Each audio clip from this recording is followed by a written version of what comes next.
Okay, today let's focus on naming your photography business.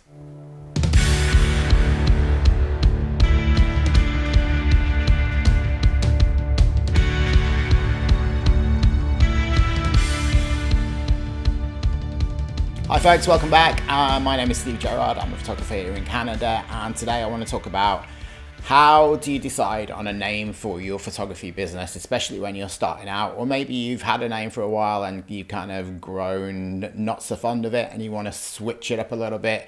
Well, there's a few things that I think you need to take into account. Many of you will know my name is Steve Gerard. My business is called Steve Gerard Photography. Here is my logo right there, which I have used for a long time. Any of you who know what my old logo looked like, yeah, it was not quite the same, but the name has always been there since day one. So one thing I would definitely advise is to try and avoid anything cheesy. In my opinion, if your business name has the word special in it, if your business name has the word moments in it, or even worse, if your business name is special moments, sorry if you're out there, it sounds a little bit cheesy, a little bit dated maybe, and just my personal taste, I think it sounds a bit naff. But you may be thinking, well, your business name is just Steve Gerard Photography. How boring is that? But there's a lot of good reasons for using your own name in your photography business, but it's not absolutely essential. The main things you want to keep in mind are keep it simple, keep it pronounceable, make it easy for people to spell, especially if people are going to be referring you all the time, which hopefully is going to happen. There's a reason that the rock band Led Zeppelin spell their name L-E-D instead of L-E-A-D, which is lead.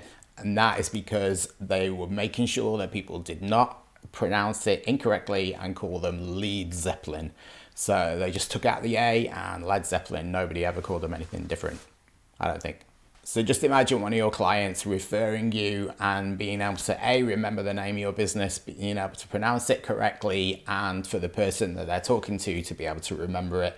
And hopefully that will mean that you're going to get business from a referral. Also, try and make sure that you choose something that's not going to date in a few years. Your photography business could be around 20, 30 years, even longer. And you want it to be relevant in 20 and 30 years time and not sound like some old-fashioned photography company. So I call my business Steve Gerard Photography, and the main reason for that really is because I am the name on the tin, as it were. I am the photographer that people are booking personally. I do not run a big studio of other photographers. If people book me, they get me. And so it makes it more personable. They know who they're dealing with. They know who they're getting to come and take their pictures.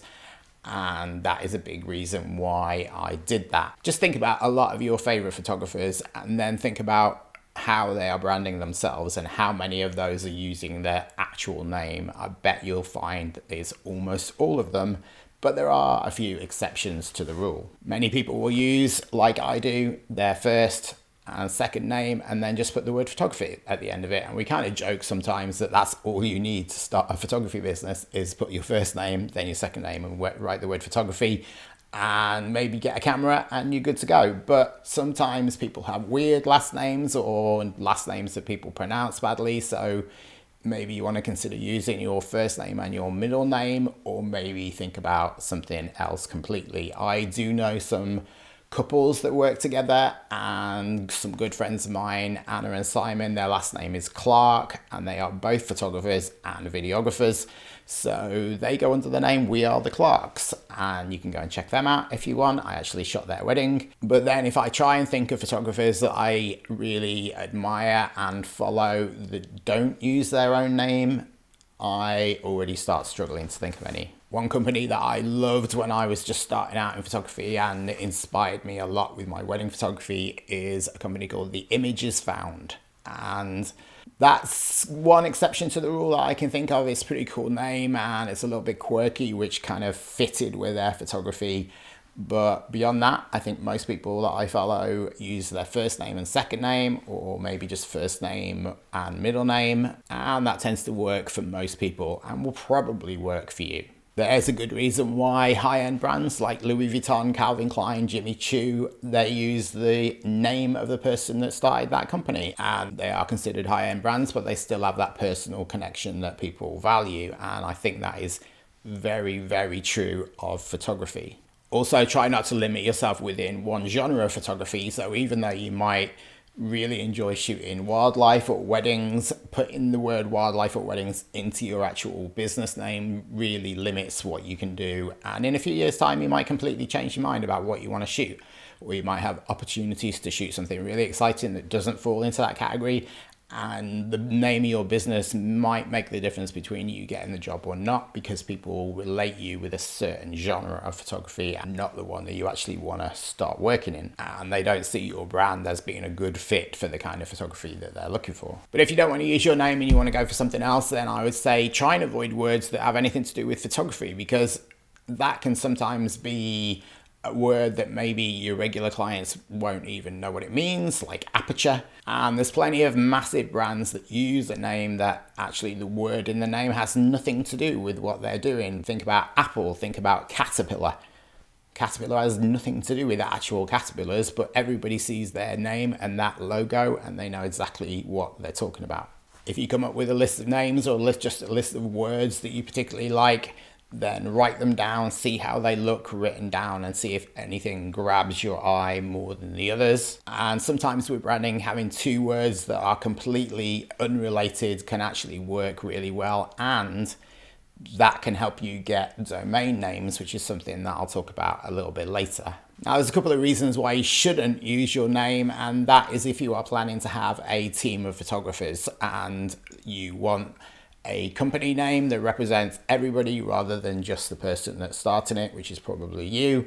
So having that name just means people can come in and out of your company and nobody is going to be expecting you to turn up when actually you're going to get another photographer to do that job. Also, if you're building a business and at some point down the line you're thinking about maybe selling that business if it becomes successful, then having your name attached to it can actually be a negative. If you've built a really good client base and a really good reputation for your brand, but it's attached to you personally with your name, then it makes it very hard to sell that business and that brand later on if you decide to retire or move into a different career field altogether. So just think about that and think about what your plans are for the distant future. Then when you think you've decided on a name, you want to start Googling that name and seeing what else comes up using that name.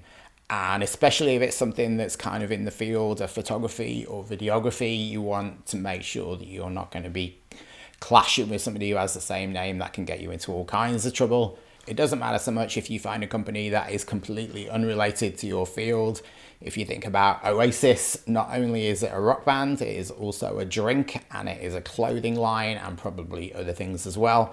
But those companies are not fighting for the same market. So that's why people can use the same name for different companies. If you do decide to use your own name, then having a slightly unusual name can actually be a benefit because it's more unlikely that other people are going to be photographers with that name.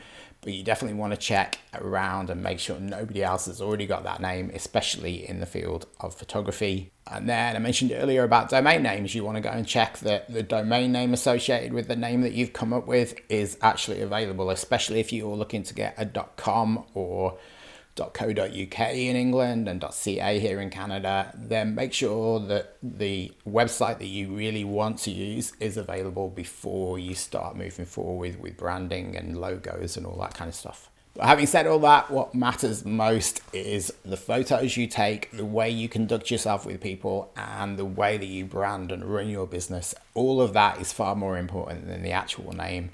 But having a good name that is personable, easy, and people can remember and then refer you, that is really, really important. So I hope this video helped. If it did, give me a thumbs up and subscribe if you want to see more. We talk about photography all the time on this channel. I would be really interested to know what name you come up with or what name you already came up with. So if you want to drop a comment down below and maybe link to your Instagram, I would be interested to see that, and maybe other people would be interested to see what name you came up with as well. But otherwise, thanks for watching again, and we will see you in the next one. Thanks, guys.